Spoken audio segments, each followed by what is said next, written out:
இன்றைக்கு தாதி ஜானகிஜி அவர்கள் அவங்களோட ஞான மொழியில் என்ன சொல்கிறாங்கன்னா, பிறர் மீது ஏமாற்றம் விரக்தி அடைந்து இவர் மாறவே மாட்டார் என்று எண்ணாதீர்கள்.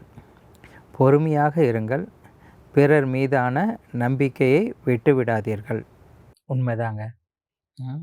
மற்றவங்க மேலே நம்ம ஒரு ஏமாற்றம், விரக்தி இந்த மாதிரி அதிகமாக மனசு பாதிக்கப்படும்போது, இவங்க மாறவே மாட்டாங்க, இவங்க எப்போவுமே இப்படித்தான் அப்படிங்கிற எண்ணம் எல்லாத்துக்கும் பொதுவாகவே அப்படித்தான் ஆகும்.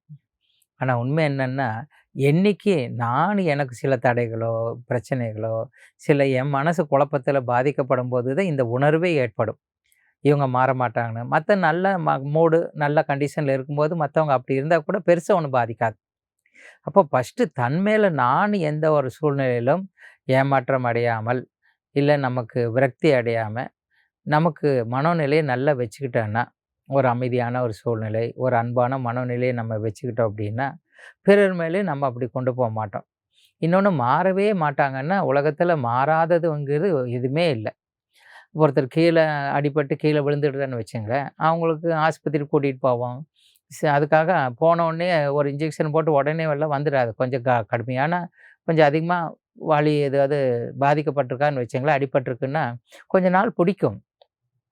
ஆனால் அது சரிவே ஆகாதுங்கிறது கிடையாது, இல்லைங்களா? கண்டிப்பாக சரியாகும். ஒருத்தர் கீழே விழுகிறாருன்னா இனி எந்திரிச்சே வரமாட்டார்னு இல்லை, கண்டிப்பாக அவர் எந்திரிப்பார். அதுக்கு எப்படியும் ஒரு யாராவது 2 பேர் கை தூக்கி விட்டா போதும்.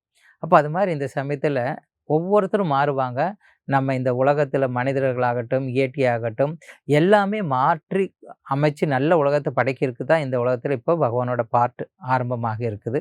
அவர் தன்னோட பாகத்தை நடிச்சிட்டு இருக்கார். கண்டிப்பாக எல்லாத்தையுமே அவர் மாற்றக்கூடிய பொறுப்பு அவர்கிட்ட இருக்குது, இல்லைங்களா? இப்போ இந்த விஷயத்தையும் நம்ம புரிஞ்சுக்கிட்டோன்னா பொறுமை கண்டிப்பாக நமக்கு வரும்.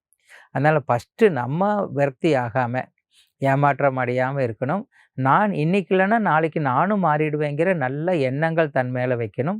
பிறர் எப்படி இருந்தால் கூட அவங்க இன்னைக்கு இல்லைன்னா நாளைக்கு மாறுவாங்க அப்படிங்கிற நல்ல உள்ளபூர்வமான ஒரு நல்ல ஒரு எண்ணங்கள் மானசீகமாக வைக்கும்போது, இந்த ஒரு சூழ்நிலை கூட எப்படி இருட்டுக்கு ஒரு வெளிச்சம் வந்தோன்னே மறையுதோ, அந்த மாதிரி கண்டிப்பாக அவரோட மனசும் மாறிவிடும்.